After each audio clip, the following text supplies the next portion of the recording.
This morning, we're going to trace the way of grace in our weaknesses, because we know that this is most certainly where grace lives.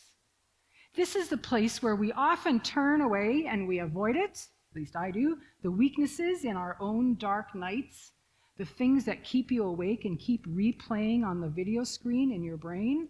We like to pay attention to our strengths, and we're told that we should live out of our strengths and work out of that. We should learn about our strengths. There's all kinds of tests that can help you and understand them, and that we, each one of us, are enough. I am enough, we are told. But friends, I think that this is where God's grace certainly lives, where our strength runs out, where it peters out. Did you catch that? Sorry, I just had to say it out loud. Where it peters out. Sorry. Where our muscles fail, where our strategy takes us to the wrong outcome, where failure actually gives us the finger and taunts us, we find these words in 2 Corinthians 12, verse 9. It's a letter from the Apostle Paul to a church in Corinth, and it says, "My grace is all you need. My power works best in weakness." These are words that sank deep into my bones. There have been seasons in my life when I spent a lot of time in 2 Corinthians, and I haven't sat there for a while. Sometimes these words have come like a whisper in a dark place, a promise I could hardly dare to believe.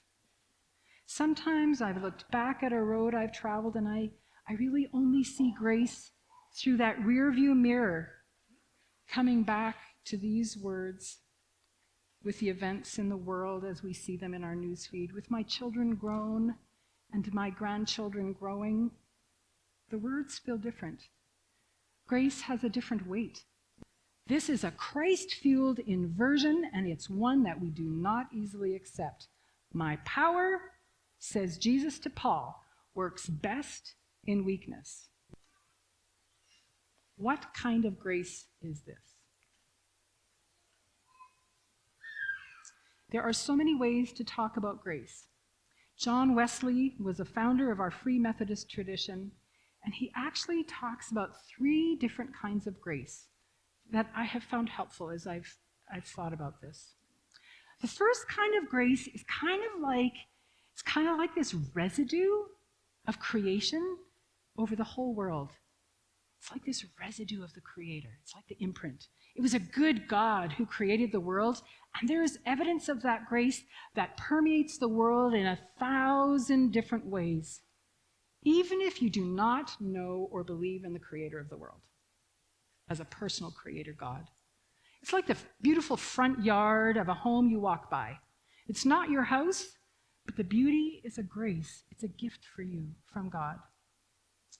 That's the first kind of grace. The second kind of grace is like the door to this house, or maybe like the key. This is saving grace. This is a grace that makes us sons and daughters of the Almighty Lord, Creator of the universe, who holds everything in his hands. We get to call him Dad. We get to be sons and daughters.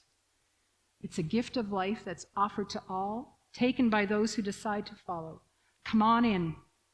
Come on in and be with Jesus. It's that kind of grace. And then John Wesley talks about a third kind of grace. It's a perfecting grace. That is God at work in our lives as we join in on the renewal of all things and the renewal of our own lives. It's a house renovations kind of grace. A make me like Jesus kind of grace. And I think, I'm not 100% sure, but I think that this is one of the times in Paul's life where he was offered that kind of grace. The house renovations kind of grace. My grace is sufficient for you because my power is made perfect in weakness. My grace is all you need. My power works best in weakness. My grace is enough. It's all you need. My strength comes into its own in your weakness. Now, we actually have no idea what Paul was begging Jesus to remove. This thorn in his side, we don't know. There was a time in Paul's life when God healed him, and he'd been blind, and God, through Ananias, restored his sight. And that was a part of the story of God's grace that Paul told often. And now, Paul had something that God did not heal.